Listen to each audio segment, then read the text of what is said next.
Hadirin yang kami hormati, selanjutnya sambutan Imam Besar Masjid Istiqlal, Menteri Agama Republik Indonesia, Al-Mukarram Bapak Profesor Dr. Kiai Haji Nasaruddin Umar MA. Kami silahkan.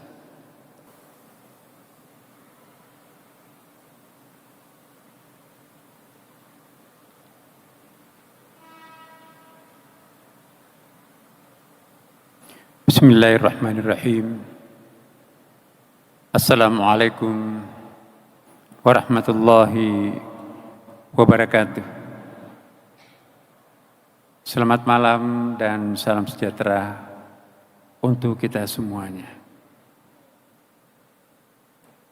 Alhamdulillah. Alhamdulillahilladzi asra bi'abdihi lailan minal masjidil haram ilal masjidil aqsa alladzi barakna hawlah linuriyahu min ayatina innahu huwas samiul basir.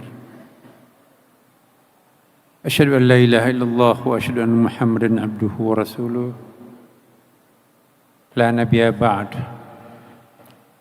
Allahumma salli wa sallim ala sayyidina wa habibina wa syafi'ina wa maulana Muhammadin sallallahu alaihi wasallam.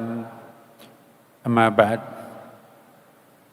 Yang kita hormati Ketua DPD RI Bapak Sultan Najamuddin,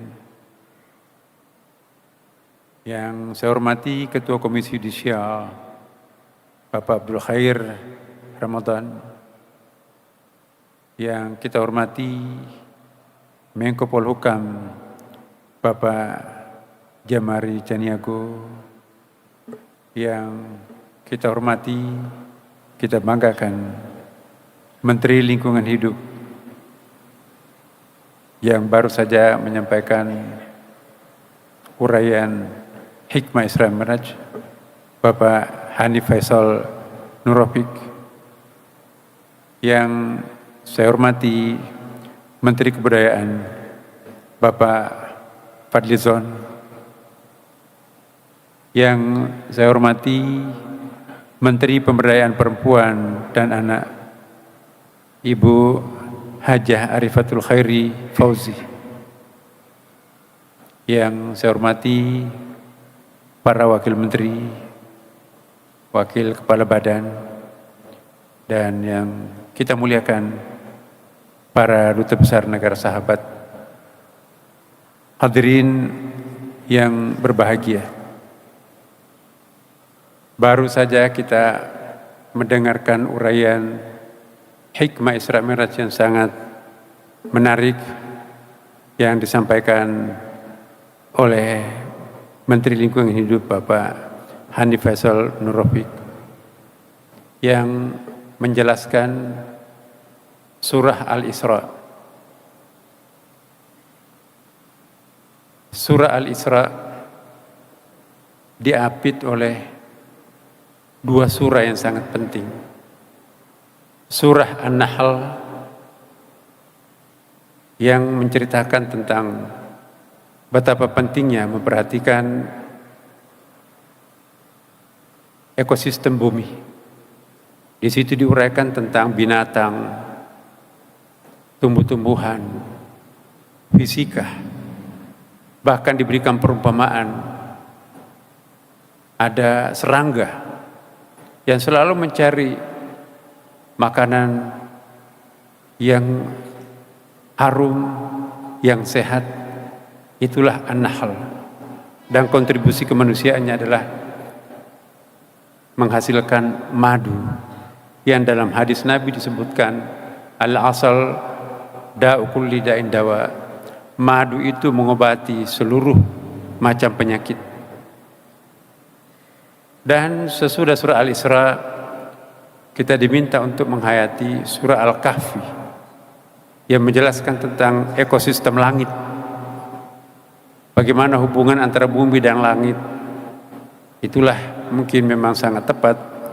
3 serangkai surah An-Nahl, surah Al-Isra, dan surah Al-Kahfi adalah surah ekoteologi. Biasa juga disebutkan surah An-Nahl, surah kecerdasan intelektual, karena membahas tentang persoalan-persoalan ilmiah yang bisa dijangkau oleh akal yang sehat. Tetapi surah Al-Kahfi tidak mungkin kita bisa urai dengan pendekatan rasional, tetapi harus melalui pendekatan keimanan, karena itu sifatnya metafisik. Di situ ada kisah-kisah yang sangat susah dijangkau oleh akal. Ada Khidir, ada Al-Kahfi, Gua Kahfi, dan seterusnya. Sedangkan surah Al-Isra sebahagian bisa dijangkau oleh akal, sebagian tidak bisa dijangkau oleh akal. Malam ini kita memperingati Isra Mi'raj.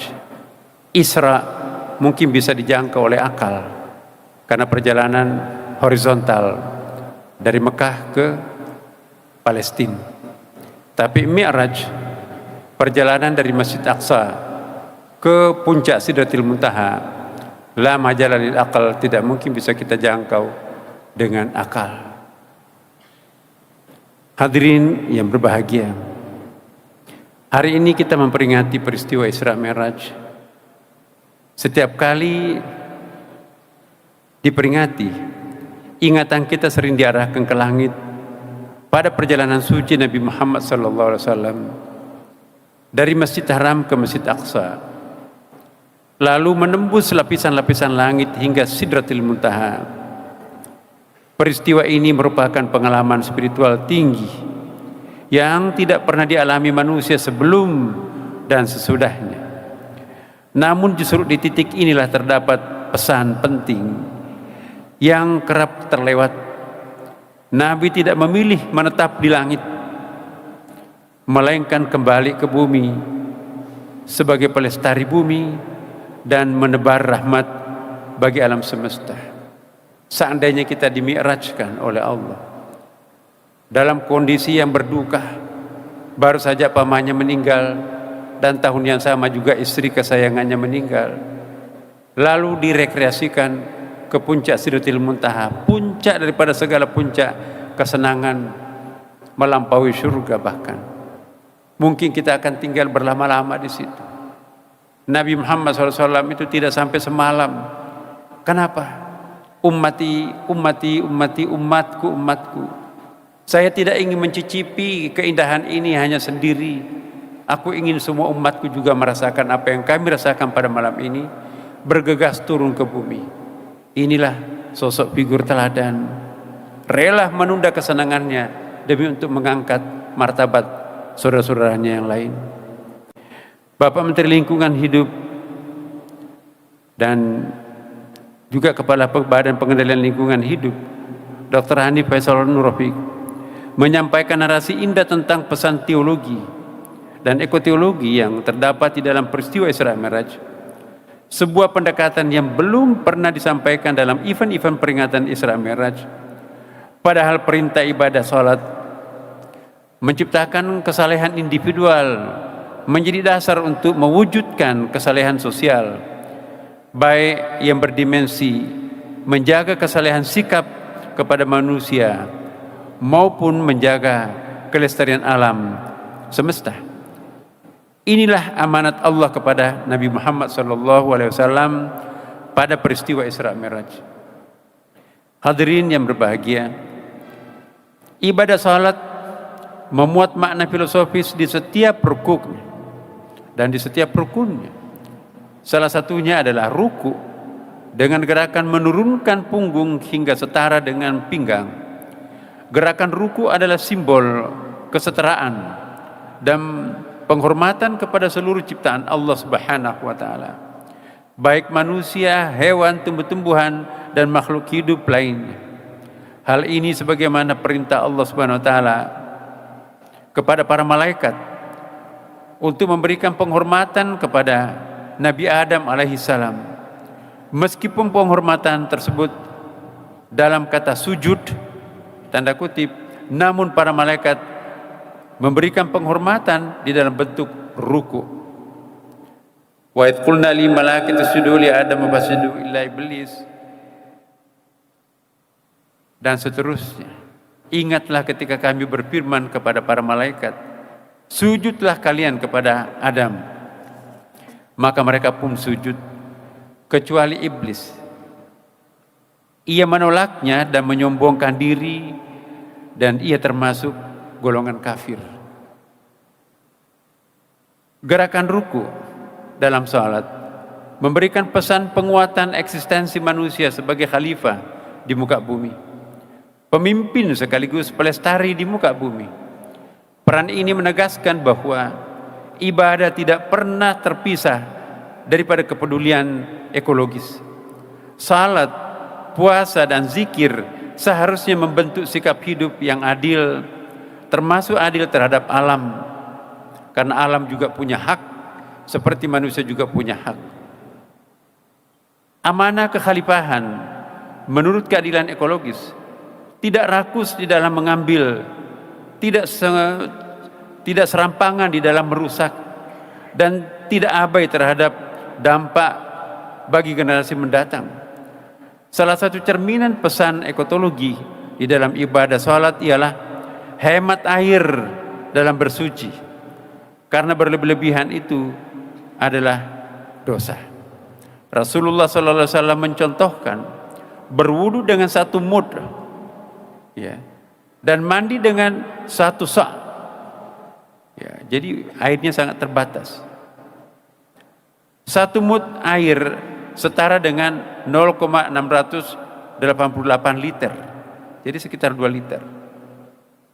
Dengan demikian Nabi Muhammad berwudu dengan 0,688 liter air dan mandi dengan 2,752 liter.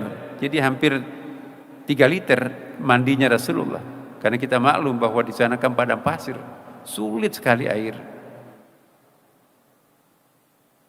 Berlebihan menggunakan air dalam bersuci menyebabkan pemborosan dan kerusakan lingkungan. Dalam sebuah hadis yang diriwayatkan oleh Imam Bukhari Muslim yang disampaikan, janganlah berlebihan. Ada seseorang yang bertanya, wahai Rasulullah, apakah ada israf, berlebihan di dalam wudu?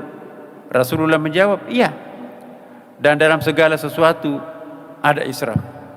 Alhamdulillah, Bapak Ibu sekalian, Masjid Istiqlal ini mendapatkan penghargaan internasional dari Bank Dunia di Washington DC, karena masjid barusan ada rumah ibadah yang diwakili oleh masjid yang mendapatkan sertifikat AIDS dari Bank Dunia karena penghematan, efisiensi, dan efektivitas. Tidak ada setetes pun air wudhu di Istiqlal ini yang jatuh ke selokan, melainkan itu ditampung kemudian dikelola. Hadirin yang saya hormati, pesan sederhana ini amat mendalam. Kesucian spiritual harus berjalan seiring dengan kesadaran ekologis. Ketika isu ekologis disampaikan dengan bahasa iman, pesan itu lebih mudah diterima dan dipraktekkan. Salat yang khusyuk semestinya melahirkan sikap hemat air, cinta kebersihan, dan keengganan merusak alam. Di situ ekologi menemukan maknanya. Ketika iman tidak berhenti di lisan, tetapi hadir di dalam perilaku yang menjaga bumi sebagai rumah bersama. Pada akhirnya, Bapak Ibu sekalian, kita diingatkan bahwa peristiwa Isra Mi'raj mengajarkan bahwa perjalanan spiritual sejatinya tidak berhenti di langit, tetapi harus berdampak nyata di bumi. Spirit langit yang kita rayakan seharusnya juga menjelma menjadi aksi bumi, menjaga kebersihan kota, merawat alam pesisir, dan hidup lebih bijak. Menjadi khalifah berarti menjaga amanah, bukan menguasai bumi secara serakah. Karena itu Isra Mi'raj layak menjadi momentum pertobatan ekologis.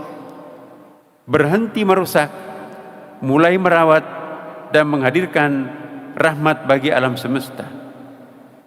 Kapasitas kita sebagai hamba dan kapasitas kita sebagai khalifah di muka bumi ini, tidak mungkin kita sempurna menjadi hamba dan tidak mungkin sempurna menjadi khalifah tanpa dukungan dengan lingkungan alam yang sehat.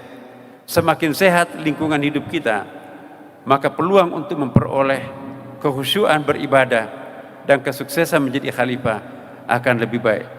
Semoga Allah Subhanahu wa taala senantiasa memberkati kita semuanya, dan mudah-mudahan tahun ini adalah tahun pembelajaran buat kita semua dengan hadirnya musibah surat cinta Tuhan itu kepada kita, terutama kepada bangsa Indonesia. Mari kita mengambil pembelajaran yang sangat berharga apa yang sedang terjadi di dalam lingkungan masyarakat kita. Kepada saudara-saudara kita yang tertimpa musibah, anggaplah itu surat cinta Tuhan. Tanda-tanda jika Tuhan mencintai hambanya, Dia menurunkan musibah dan tidak perlu lagi transit di neraka. Itu salah satu hadis. Salah satu tanda-tanda jika Allah mencintai hambanya, Dia menurunkan lebih awal siksaan supaya nanti bisa tidak transit lagi di tempat penderitaan di neraka. Karena itu Bapak Ibu sekalian, siapapun, mari kita sadar dengan peristiwa yang terjadi. Semoga Allah memberikan kesadaran kolegial, kesadaran kolektif, kesadaran ekologis kepada kita semuanya untuk senantiasa merawat alam semesta dan lingkungan hidup kita semuanya. Demikian, wassalamualaikum warahmatullahi wabarakatuh. Waalaikumsalam warahmatullahi wabarakatuh.